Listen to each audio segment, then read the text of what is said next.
I'm Jackie. I'm Kyle, and we have Selective Attention.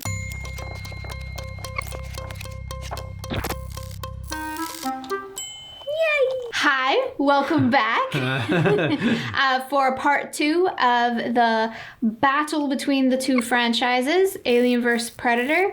If you are just tuning into this one, maybe go check out our first part 1 video of this so you can kind of get the rundown of our rubric and how we are evaluating these film franchises, and then come back to us and see how this all plays out. We're just getting right into it. Contextually, if this is the first video you've ever seen from us, this is gonna make no damn sense. But here we are. Moving right along, third selection. 2010's Predators, written by Robert Rodriguez, John Davis, and Elizabeth Avalon. Directed by Nimrod Antal. The screenwriters of this movie really wanted it to be its own thing. They didn't want it to feel like the 5th or 6th movie in a franchise. They wanted it to kind of stand alone and mayhaps even be its own thing to spawn another series. They wanted it to feel like its own entity and not feel like it was contingent on what came before it. It was kind of hard because the 80s were so saturated in these types of movies that when something like this came out in 2010, it became, pretty passé. So you would have to do something really, really new, or you would have to fall back on what was already established and laid as a foundation back then. And I think that this movie does a good job straddling the border of those two things. Let's see my notes. All right, film equality. This is arguably the best looking / most cinematic of the entire lot. These folks are not afraid to use their camera equipment in really interesting ways. So one of the first things that you see is the shot of a dude falling through the sky. So it doesn't get a full 3. When I think of 3, I think of things like Mad Max Fury Road, Mission Impossible, Fallout, Crouching Tiger, Hidden Dragon, movies like that really push the boundaries of cinema. But this is a really good looking movie. So 2.5. Mythology. Not only are we building upon the mythos of the Yautja, but okay, I gotta stop saying that. But we get some cool new aliens as well. We get some Predator dogs. You bring in the original Predator class that winds up helping the humans, but then you also have these 3 super predators that are out on a hunt doing predator stuff. You're also introduced to a brand new planet, which is pretty cool. The previous movies were on Earth, one in the jungle and the second in the urban jungle. But now you have a whole new planet, which is basically a game reserve where they bring in different species from different planets to hunt. It's like rich people going to like a specialized hunt. Is that what the super predators are? It feels they're like the predator. They're the Yautja elite. You're definitely building onto the mythology. So for that, it gets a 3. As far as storyline's concerned, a bunch of people on an alien planet trying to survive. They really tried for some super cool moments, like the Yakuza guy in the field of tall grass with the full back piece tattoos and the katana sword. Can we just mention how I think each Predator movie goes into at least one cultural stereotype at least once in each movie? I didn't want to say it. In the first Predator movie, you have this Native American trekker. And then in this one, you have this silent East Asian man. Danny Trejo's Mexican cartel character. That's That's what it is. And I think Predator 2 even has there's the Voodoo Gang in 2. Fucking voodoo magic, man. Why don't we just jump forward into character then? Let's go Story with gets a 2, but character, because of choices like this, I'm giving it a 1.5 because of stereotypes that it plays off of. Yeah, it's the same as the first one. It's got some flat-ish characters, a cool ensemble. Everybody's in this movie. Larry Fishburne's here. Adrian Brody's here. Adrian Brody's great. He's not Arnold Schwarzenegger. It's like you invited your little brother to come hang out with you and your friends. Don't get me wrong. That guy is stacked in this movie, and he could absolutely wreck me, but he's not. He's not Arnie.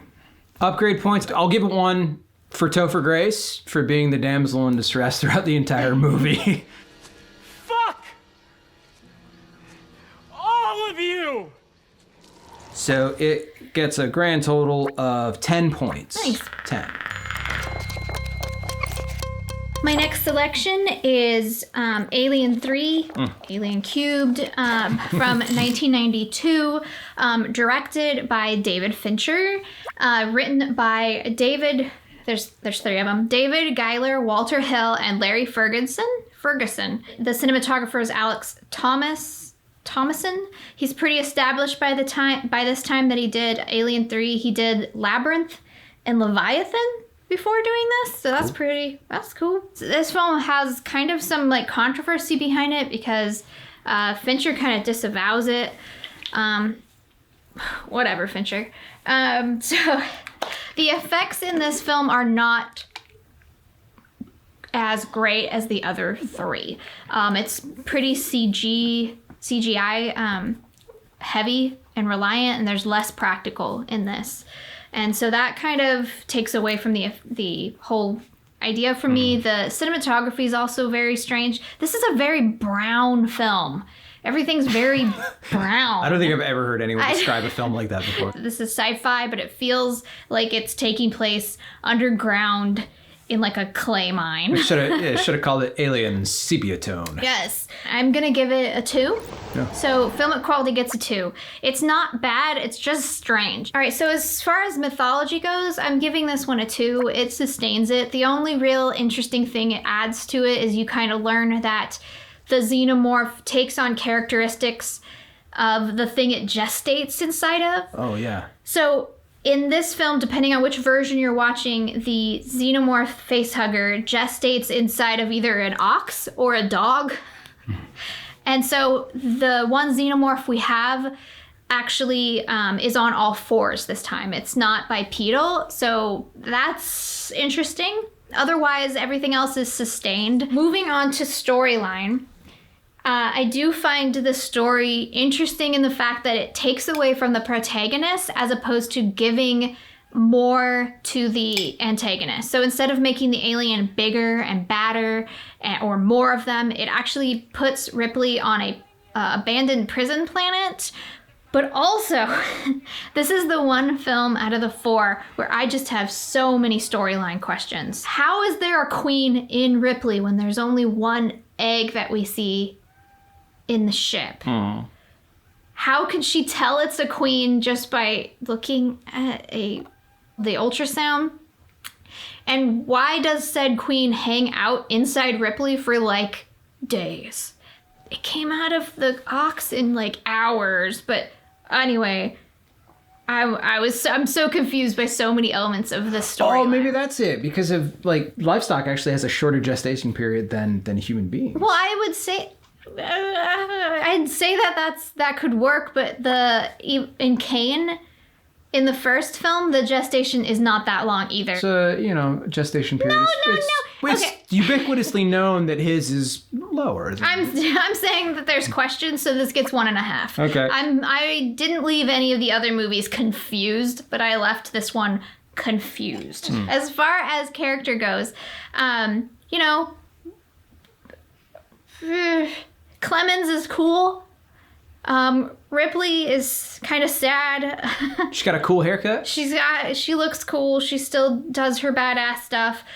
This also is the film that has the first attempted rape of the franchise, which I feel like was unnecessary. Didn't really add anything to the plot, except that you get a weird moment later with Ripley and her would-be rapist, and they have to like help each other. But why did that have to be in there? Anyway, so they get 2. Yeah. So the grand total for this is 2, 4, 6, 7.5. 7.5 for Alien 3. 7.5. All right, the hair has to come. I have to put the hair up for this one. The full Jon Snow right now. My final selection is 2018's The Predator, written by Fred Decker, Shane Black, and once again, John and Jim Thomas. And it was directed by Shane Black as well. I feel like this movie is actually much easier to grade objectively than the others because of the issues that it has. I will say overall, This is a Shane Black movie. If you enjoy Shane Black movies, you're probably going to enjoy this one. It's quippy, it's got action, it's sort of like rapid fire. It's got some jokes that, don't necessarily land. Kind of fun, I guess, sort of. I'm having a really hard time struggling with like trying to give a good summation of my experience watching this film objectively. I think this says a lot about it. Either you have no opinion about the film or you have so many that it kind of overwhelms your brain. But I don't want to thrash it because that's just not my MO. There's other videos for that. Yeah, I mean, you'll find plenty of those on YouTube. So let's just get to the rubric. As far as filmic quality is concerned, again, it's a movie. It's shot on a camera. It's edited with software. There is sound. There is sound design. It's not blown me away, but it's okay. For that, it gets a 2.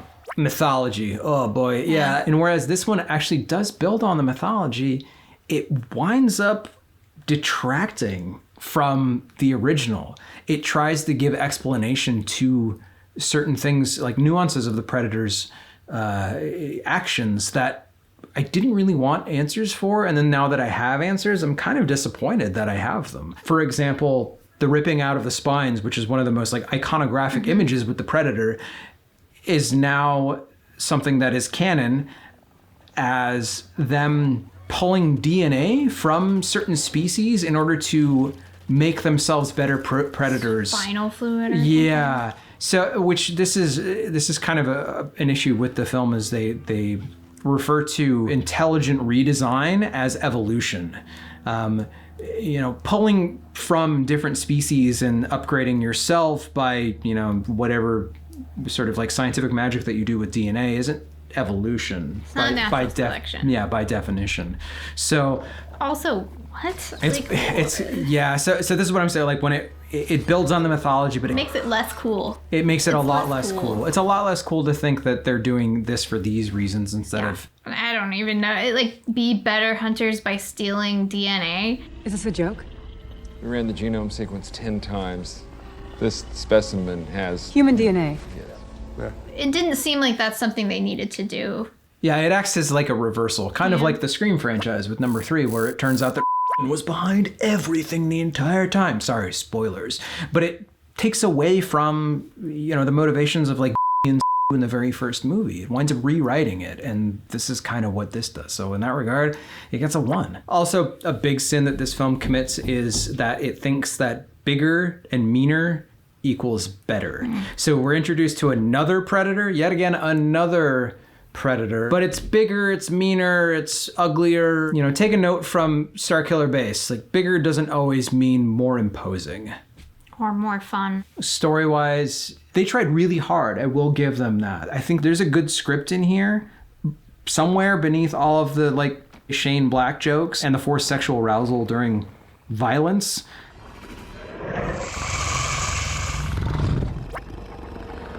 It's a relatively simple story that is muddied with a lot of different messages in regards to evolution, climate change, a few too many things going on in this movie for me to consciously give it an objective score of 2 or higher. So for that, it gets a 1. Oh, character. This is another ensemble. Yay. All right, just characters. It gets a 1.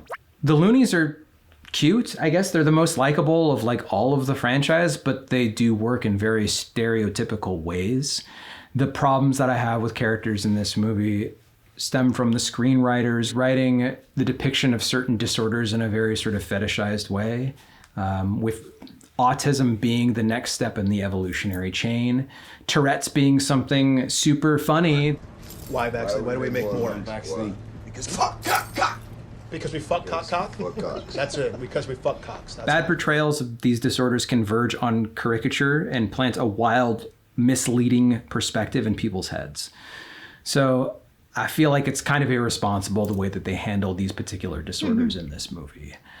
Tourette's isn't a walk in the park. Am I saying that we need a whole subplot dedicated to the difficulties that come with that particular disorder in a Predator movie? Yeah, maybe I am, actually. Give it a shot. See what happens. Not only that, but you have a biologist character that says this line. He grew an exoskeleton under his fucking skin. Pretty sure a lot of kids know the difference between an endo and an exoskeleton. But whatever. You just needed another draft. Oh my god. So this brings the grand total of the Predator to 5 points. 5. Okay, Jon Snow's going away. Jon Snow's going away. We're pulling it all up for Alien Resurrection. My last selection, the 4th film, is Alien Resurrection. This is directed by Jean-Pierre Jeunet. It is written by Joss Whedon, and its cinematographer is Darius Khondji. And he previously worked with Jean-Pierre Jeunet in City of Lost Children. And then he went on to do Panic Room at 7 with Fincher. Wow. Let's just start off with filmic quality. Yeah, that's because that's the first one. category. Filmic quality gets a 2. All right. Oh. This is not a perfect film by any means, but it's definitely not a bad film. It's not filmed badly. It looks decent. The effects are, I'd say, 50-50 with CG and practical, and the practical ones are very well done, very strange. I read an article that they wanted to go even like more gross and weird. This movie's gross, though. It's so gross. They wanted to go even further, and the studio is just like, no. There's no... Like, you can't, that's... The dial doesn't go to 11. Yeah, it doesn't go that far. As far as mythology goes, I'm actually giving this one a 3. It added to it. It went in some weird places. I will have to say that taken as a whole, and this one being like the final, like the most in the future film that we have, you can kind of see how Ridley Scott's his kind of reliance on Christian and religious iconography in Prometheus and Alien Covenant, that kind of gets me and makes me mad. It does kind of make sense based on the evolution of these films. You have Ripley in space in the first one, or heaven, fighting these aliens. She then goes down to the planet onto Earth to fight them in Aliens. She then sacrifices herself and dies. Oh my goodness, I'm just seeing it. in Alien 3, and is then resurrected. Wow. In the 4th one. So if there's not a Christ-like allegory in this film, then I'm a dummy, because it's pretty obvious when you I see missed it, and it's now there. I feel like a dummy. So as far as mythology goes, it's kind of cool. She's now fully a savior, essentially. She's like inherited all these traits, and anyway. I want to say right off the bat, though, I'm giving it my first upgrade point. Also, my last upgrade point, because of just how disgusting this film is. Gross. So between Ripley's failed clone experiments and the birth of the creature that is part Ripley, it's like actually birthed and not hatched. So the gestation is human-like, and it is disgusting and sad. And it also is the film that you can just tell that Weyland-Yutani failed completely within the time frame between Alien 3 and Alien Resurrection. Weyland-Yutani doesn't exist anymore. It's a failed capitalist system, and it's gone. And it was bought out by Walmart. I don't know. Shrug. So we get a 3 and an upgrade point as far as mythology and just the gross creature design. There's a few lines in this film that just kind of ooze Joss Whedon and makes me roll my eyes. Well, if you don't want to play basketball, I know some other indoor sports. So that's not great. But I'm giving it a 2. It doesn't have a bad story. I can follow it. There's a few things that doesn't, make exactly a lot of sense, but it's nothing that pulls me out of the story. And it's just really fun to watch to watch Ripley, who's not really the Ripley we know. She has all these alien attributes. Her own blood can dissolve and is basically acid. She doesn't know exactly which side she's on. She just knows that humans are stupid and they're going to get themselves killed. The Call character of Winona Ryder is kind of badly cast, but she's a good character. So I'm going to do story and character kind of together here. They both get a 2. It's 2 for story and 2 for character. There's some really fun scenes where they play off of each other. You can tell that the group of mercenaries know each other and care about each other. And that's fun and interesting, and it's fun to watch. I also have a theory that Blade Runner and Alien live in the same universe. Just think about it. That's for another video. Just think about it. All right, so the total for Alien Resurrection for me is 10. 10. Wow. Wait, hold on. More math. Wait, which brings our totals. Oh gosh, the suspense is killing me right now. The total for the Predator franchise, based on our rubric, is 33.5. 33.5. Okay. And the total for the Alien franchise is 40. 40. I don't know what that means. That means the Alien franchise wins. It wins. What's it wins? It wins our respect. Okay. The most coveted of all prizes. Yes. So what are your thoughts? Yeah, let us know in the comments below. Thanks for sticking with us this long. Oh my goodness, yeah. There he goes. Oh, what are some of your favorite rivalries? I like the one between Edgar Allan Poe and Rufus Griswold. If you don't know what that is, you should look it up. Yeah, look into it. It's pretty fascinating. I don't actually have one. The Doctor and the Master. That's a good one. That's one of my That favorites. spans time and space. Yes. So thank you very much for watching this video. And if you haven't seen the other two, they're around somewhere, obviously. Follow us on Instagram if you're into that sort of thing. Subscribe and join us on this wild journey of us. Yeah. Ours. I went through 3 hairstyles. Yeah, you did. Don't look at me for continuity. I stayed the same. Mwah.